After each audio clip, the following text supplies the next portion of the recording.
今日嚟咗駱駝漆呢間24小時嘅小食店，哇！呢個紅衫魚燒賣腍踢踢，一啲彈性都冇，冇魚味，連埋個豉油都唔好食。呢個佢叫做爆料炒麵，就好似用咗滷肉飯嗰啲肉粒，加埋椰菜絲同埋一個切烏冬。好腍啊！其實呢個烏冬好甜同埋好鹹啊！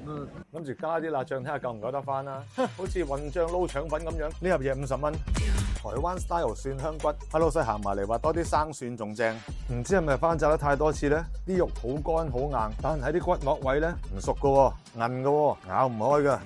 嗌咗5件煎釀三寶，呢件茄子油淋淋，嗰塊魚肉薄到不得了，但係黐得好實，唔甩噶喎，有料到。呢粒炸雲吞都唔係嘢少啊，撳落都知佢唔脆啦。但係咧咬落去就直情係有渣噶喎，翻炸咗好多次咁樣噶喎。呢件青椒直情係燈影魚肉啊，睇下堅到不得了，塊紅腸又乾又硬，豆腐唔夠熱，但係個魚肉真係好薄好乾。呢啲煎釀三寶全部都油淋淋，唔怕死嗌多2條腸仔，呢2條腸仔根本就未煮熱，仲要鹹到洗腎。